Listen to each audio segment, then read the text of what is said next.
नमस्कार भाई साथियों, मैं कृष्णा सिंह आप सभी का पीसीएम वाला पे हार्दिक स्वागत करता हूं। तो दोस्तों, आज हम लोग जम्मू कश्मीर के इतिहास के बारे में जानेंगे। ये जम्मू कश्मीर पहले ऋषि कश्यप की भूमि हुआ करती थी इतिहास में। उनके बाद उन पर सिखों ने राज किया। सिखों के बाद डोगरा शासक ने राज किया। डोगरा शासक के अंतिम राजा हरि सिंह थे, जो कि भारत के मतलब आजादी के बाद तक वहां के राजा रहे थे। तो जब हमारा भारत 15 अगस्त 1947 में आजाद हुआ, तो अंग्रेजी शासकों ने उसे 552 से भी अत्यधिक रियासतों में बांट दिया था। तो इसका मतलब उन्हें सीधा बोल दिया गया था कि आप चाहें तो अपना देश अलग बना सकते हैं या किसी देश से मिल सकते हैं। तो ऐसा हुआ कि पाकिस्तान अलग बना, भारत अलग बना। और जो हमारा जम्मू कश्मीर था, उसके जो राजा थे, राजा हरि सिंह, उन्होंने विलय पत्र पर साइन नहीं किया। उन्होंने कहा ना, हम अपना एक अलग देश बनाएंगे। उन्होंने कहा हम अपना एक अलग देश बनाएंगे। अच्छा, ब्रिटिश शासक अंग्रेजी शासक भी यही चाहते थे कि तुम थोड़ा अपना एक अलग देश बनाओ, जिससे कि भारत के 3 हिस्से हो जाएं, पाकिस्तान, भारत और जम्मू कश्मीर। तो जब उन्होंने कहा कि हम अपना विलय पत्र साइन नहीं करेंगे, अच्छा, तो भारत को एकत्रित करने में, सभी राज्यों को एकत्रित करने का, एक भारत निर्माण करने का जिम्मा किसके पास था? सरदार वल्लभ भाई पटेल के पास इसका जिम्मा था। तो सरदार वल्लभ भाई पटेल ने भाई कहा कि आइए। तो बहुत से राजाओं ने विलय पत्र पर साइन किया और भारत में रहने की मांग की। तो भारत में रहने लगे। कुछ ऐसे भी थे जो बोल रहे थे हम भारत में नहीं रहेंगे, जिन्होंने नहीं रहना पसंद किया। तो जैसे ही इसमें से एक हमारा आता है हैदराबाद, एक आता है हमारा जूनागढ़, और एक तो अपना ये जम्मू और कश्मीर ही था। तो हैदराबाद में जब साइन नहीं किए, तो और उन्होंने, देखिए, ब्रिटिश जो हमारी अंग्रेजी शासक थी, वो इतनी होशियार थी कि उसने अभी तक आजादी के बाद तक अपनी कोई भी सेना नहीं दी थी। मतलब सेना उसकी ही थी, सेनापति भी उसका था। तो जब सेनापति उसका था, इसका मतलब तुम युद्ध कर नहीं सकते, किसी पे अपना शासन चला नहीं सकते हो कि नहीं हम उनसे लड़के फिर हम उन्हें अपने में जोड़ लें। ऐसा तो कर नहीं सकते, क्योंकि सेनापति आपके पास है ही नहीं, सेना आपके पास है नहीं। सरदार वल्लभ भाई पटेल भी जुगाड़ी आदमी, भाई भारत के रहने वाले, उन्होंने भी कहा ठीक है, कोई बात नहीं।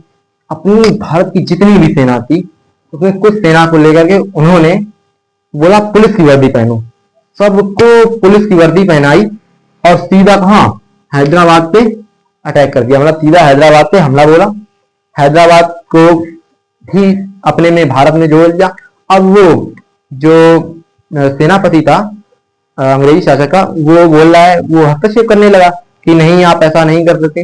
तो भाई सरदार वल्लभ भाई पटेल ने कहा देखिए, आपके अंडर में सेना है, अगर कोई सेना की कार्रवाई होती है या कहीं लड़ाई होती है, वहां पे आप कोई एक्शन ले सकते हैं, उससे पहले कोई एक्शन नहीं ले सकते।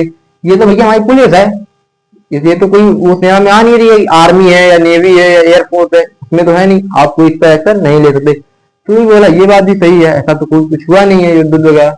तो ठीक है। तो सरदार वल्लभ भाई पटेल ने भी कहा हाँ ठीक ही है।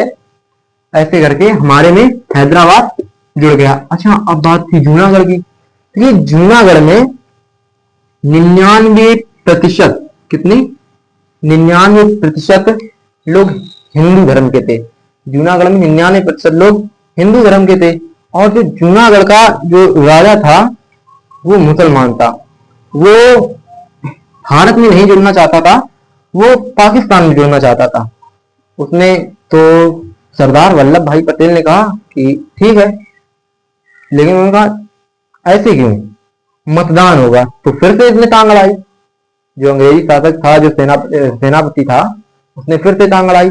नहीं, ये कैसे कहते? तुम्हें भैया हम युद्ध थोड़े ना कर रहे हैं, हम युद्ध थोड़े ना कर रहे हैं जो युद्ध कर रहे हो कि नहीं हमने अपनी सेना लगा दी या फिर उनके कब्जा कर लिया, युद्ध कर नहीं रहे। हम तो सारी जिम्मेदारी जनता पे छोड़ रहे हैं। भाई जनता जहां चाहेगी वहां रहे।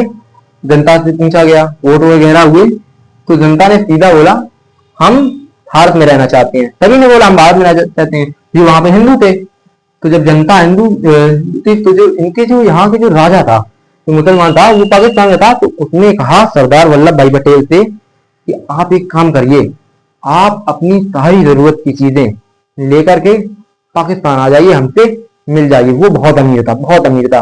तो सरदार वल्लभ भाई पटेल ने भी कहा ठीक है आ जाएंगे। तो सरदार वल्लभ भाई पटेल के पास 1200 कुत्ते थे। कितने? 1200 कुत्ते थे। सरदार वल्लभ भाई पटेल ने कहा कि तो ये बोले जो मतलब यहाँ के जो मुसलमानी शासक थे वो बोला कि हम आपको नेवी की जो जहाज हैं उन्हें भेज रहे हैं। सरदार वल्लभ भाई पटेल ने कहा ठीक है भेजिए आप। तो उन्होंने बताया कि इतने जहाज भेजिएगा। आए जहाज, तो ये सोचिए ना, इतने जहाज मंगाए हैं सरदार वल्लभ भाई पटेल ने, लगता है बहुत बड़ा खजाना लेकर के आएंगे। अब उसे क्या पता था, सरदार वल्लभ भाई पटेल का खजाना तो है ही नहीं, उनके पास तो 1200 कुत्ते हैं। उन्होंने एक कुत्ते को, कोई भी दिक्कत ना हो इसलिए वीआईपी रूम में, एक रूम में एक कुत्ता रखते थे वो, और 1200 रूमों में उन्होंने कुत्ते ही भरवाए। आए तो आपने देखा होगा ना कि जो पाकिस्तान में लगता है वो ज्यादातर कुत्ते की तरह मैप, मतलब कुत्ते की तरह है, देखा होगा आपने। तो इसी वजह से वो कुत्ते की तरह दिखता है क्योंकि वहां पर कुत्ते ज्यादा गए थे। हैं तो जब आए तो ये भी यहाँ जुड़ गया।